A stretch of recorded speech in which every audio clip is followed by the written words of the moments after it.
Συνεχίζοντας να καταγράφουμε ιστορίες ξενιτεμένων που ζουν και εργάζονται στο εξωτερικό και προσφέρουν στην πατρίδα, βρεθήκαμε ξανά στην Ευρυτανία. Εδώ συναντήσαμε τον κύριο Σωτήρη. Ο κύριος Σωτήρης έφυγε νέος για την Αμερική.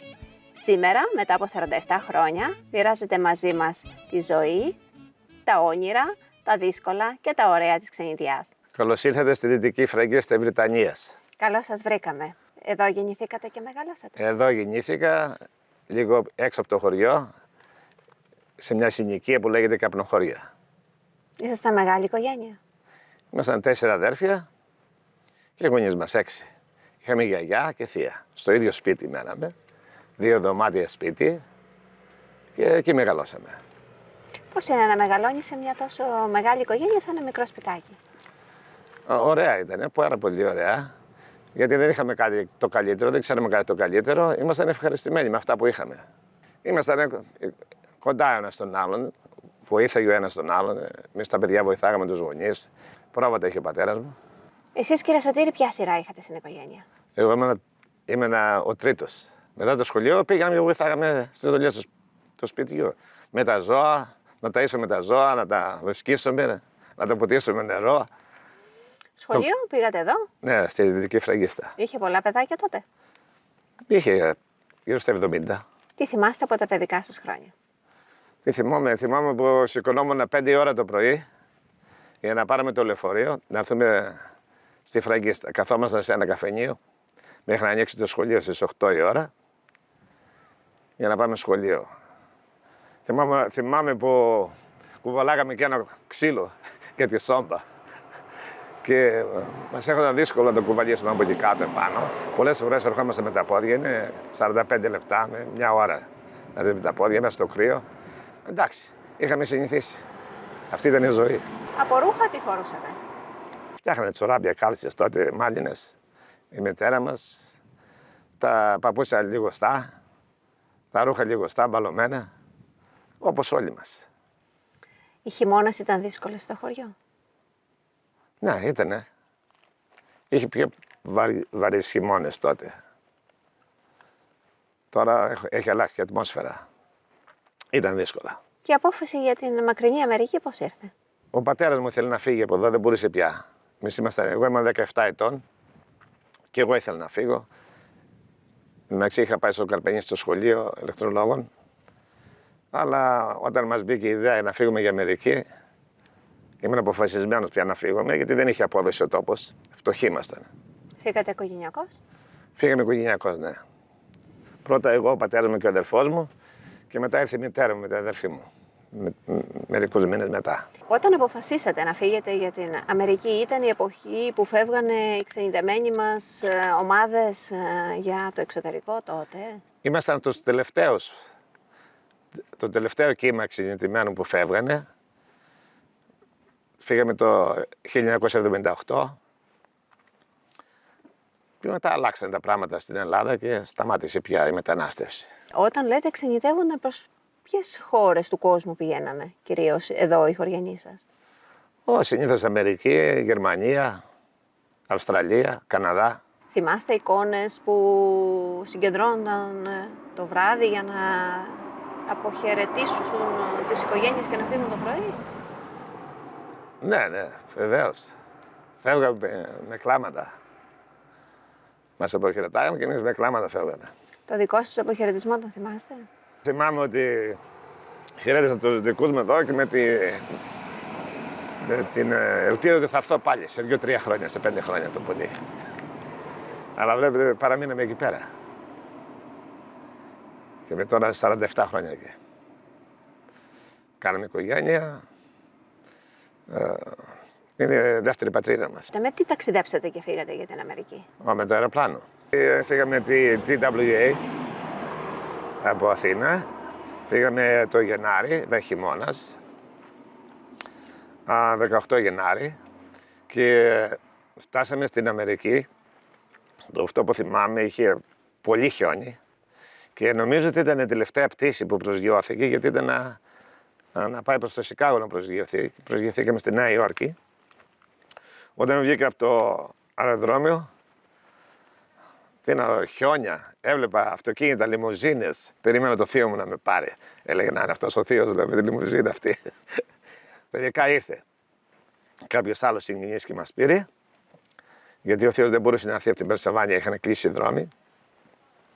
Και μας πήρε στο σπίτι του και την άλλη μέρα θυμάμαι που ανοίξαμε την πόρτα. Η πόρτα δεν άνοιγε, το χιόνι ήταν, δεν ξέρω τώρα, ήταν 1 μέτρο, πάνω από 1 μέτρο. Και λέω, πού ήρθα. Εν τω μεταξύ ήξερα κιόλας, ήμουν ενημερωμένος ότι θα βρούμε χιόνια, διαφορετικό περιβάλλον. Και η πρώτη σας δουλειά ποια ήταν εκεί? Ο πιατάς φυσικά. Πρώτη δουλειά του μεταναστών ήταν πιατάδες. Πλάναμε πιάτα. Το πιο εύκολο σε ελληνικό εστιατόριο. Και εκεί πέρα πιάσα δουλειά. Δουλέψατε για πολύ διάστημα? Όχι για πολύ, γύρω στις 8 μήνες. Και μετά ήθελα να πάω να γίνω μάγειρας. Και εντάξει, το προσπάθησα, έγινα μάγειρας. Έκανα και το σερβιτόρο αργότερα. Μετά από στα 28 μου χρόνια αγόρασα μαγαζί. Diner. Και αυτό το κράτησα 32 χρόνια. Παντρεύτηκα, μεγάλωσα την οικογένειά μου. Δυσκολευτήκατε με τη γλώσσα? Ναι. Δυσκολεύτηκα στην αρχή αρκετά. Αλλά μέσα σε 1 χρόνο άρχισα να μπαίνω, να καταλαβαίνω και εντάξει, μετά όλα καλά. Εν τω μεταξύ, λόγω δουλειάς, δεν πήγα στο σχολείο εκεί πέρα. Τα έμαθα στο δρόμο, ξέρω εγώ. Νοσταλγία υπήρχε για το χωριό? Πάντα. Πάντα υπήρχε νοσταλγία. Αλλά οι καταστάσεις, λόγω δουλειάς, λόγω οικογένειας, τα πρώτα χρόνια έκανα 9 χρόνια να πάρω διακοπές.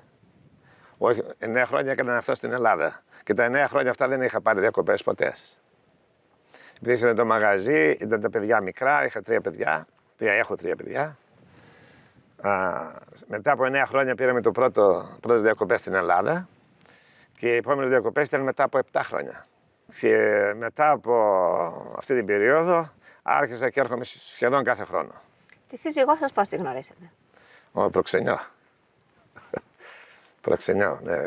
Είχα έρθει το 1985 στην Ελλάδα και τότε ακόμα ήταν με προξενιά. Εγώ θέλω να μου πεις πώς ένιωσες όταν ήρθες μετά από 9 χρόνια και είδες το πατρικό σου σπίτι.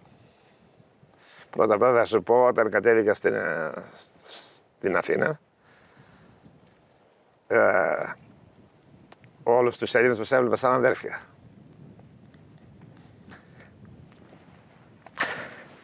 Και πατρίδα. Μεγάλη συγκίνηση. Τι σημαίνει πατρίδα για σένα? Πατρίδα είναι το πάρκι μας.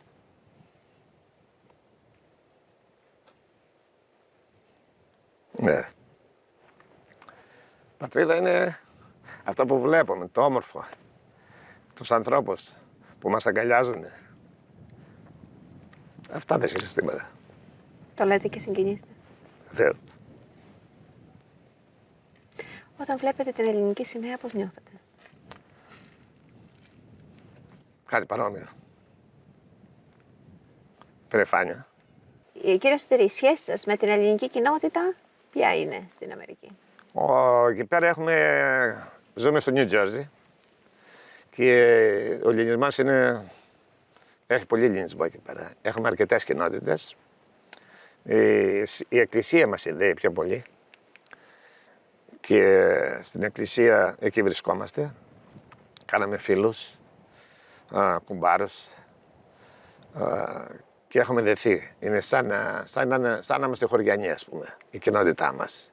Κάναμε εκδηλώσεις, τα παιδιά μας πήγαν στο ελληνικό σχολείο και η κόρη μου παντρεύτηκε Ελληνόπαιδο από την ίδια κοινότητα και ο γιος μου, ένας παντρεύτηκε η κοπέλα από την ίδια κοινότητα και αυτό μας έχει συνδέσει, μας έχει δέσει.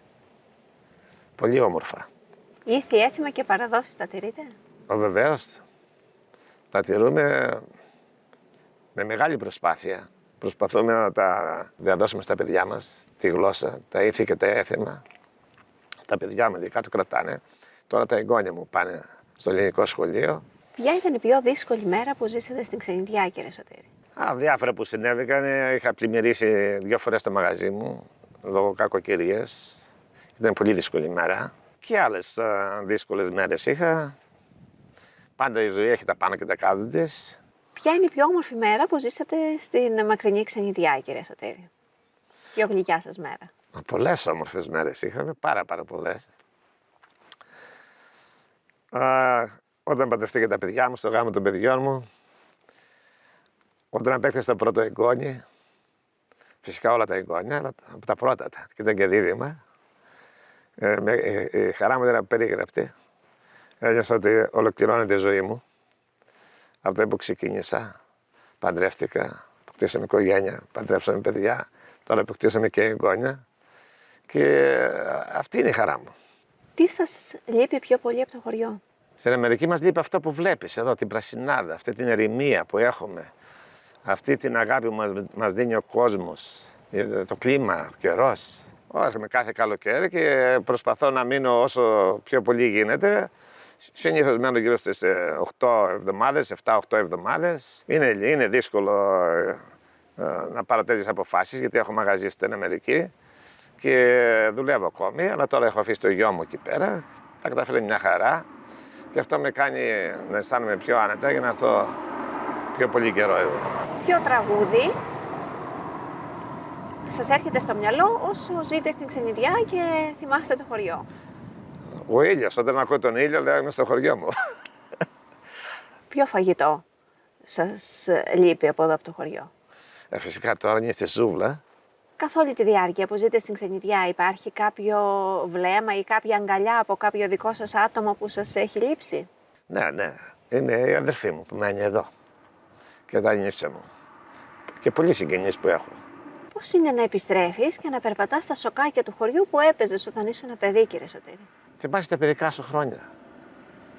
Εγώ τώρα όταν πάω εκεί που γεννήθηκα στα Καπνοχώρια, θυμάμαι όλα τα σοκάκια, όλα τα μονοπάτια, όλες τις κορυφές, τα βουνά που ανέβαινα πάνω στη ράχη. Όλα τα έχω στο μυαλό μου, λες και ήταν χθες, φωτογραφία.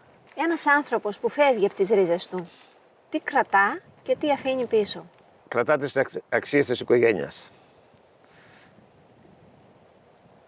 Και αφήνει πίσω όλους τους συγγενείς και τους φίλους τους, την πατρίδα του. Και με αυτά πορεύεται. Με τις αξίες της οικογένειας πορεύεται στο εξωτερικό. Και με την ελπίδα να γυρίσει κάποια μέρα. Όταν μιλάτε για το χωριό, στους πελάτες σας που έρχονται στα εστιατόρια, τι τους λέτε? Με ρωτάνε που είσαι από την Ελλάδα πολλές φορές και τους λέω εγώ νομίζω ότι είμαι νησιώτης. Γιατί αυτό ξέρουν οι ξένοι, τα νησιά και τις παραλίες. Εγώ τους λέω ότι είμαι βουνίσιος. Και όταν τους δείχνω καμιά φορά φωτογραφίες στο κινητό μου και τους δείχνω εδώ με τη λίμνη των κρεμαστών, αυτό το τοπίο, τρελαίνονται. Τι πράγμα λέει, τι ωραία που είναι εκεί πέρα. Και εσύ πώς νιώθεις τότε? Πάντα περήφανος, πολύ περήφανος. Ναι. Και μου λένε πολλές φορές να τους φέρω. Πάρες μαζί σου, θα σου πάρω. Ελάτε, ευπρόσδεκτοι όλοι. Έχετε κρατήσει κάποιο αντικείμενο από εδώ από το χωριό που το έχετε μαζί σας? Άμα θα σας πω, μπορεί να σας φανεί αστείο. Όταν πήγα πάνω στη ράχη, πήρα στουρνάρια, πέτρες. Και έχω εκεί στο σαλόνι έχω τζάκι και τις έχω εκεί πέρα τις πέτρες. Για να είναι από τον τόπο μου. Ζείτε ανάμεσα σε δύο πατρίδες. Νιώσατε ποτέ ξένος ή στη μία ή στην άλλη? Όχι. Στην αρχή ένιωσα ξένος στην Αμερική, αλλά τώρα όχι πια. Όχι πια, την αγαπώ την Αμερική. Φυσικά αγαπώ την πατρίδα μου εδώ, είναι η μητέρα πατρίδα. Αλλά και η Αμερική πολύ δεν την αγαπώ. Εκεί γεννηθήκαν τα παιδιά μου, τα εγγόνια μου. Εκεί αυτή η Αμερική μου έδωσε όλες τις ευκαιρίες. Δεν αισθάνθηκα ποτέ καμιά διάκριση.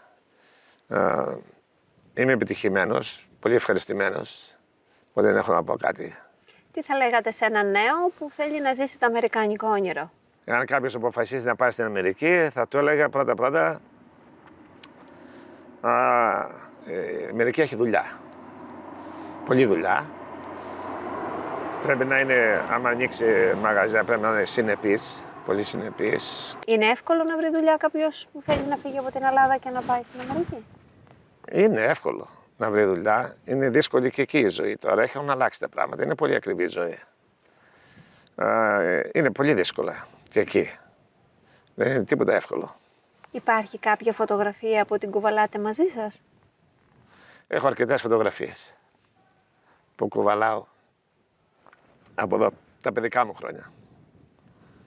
Τι εικονίζουν? Τι να σας πω τώρα, παιδάκι που ήμουνα.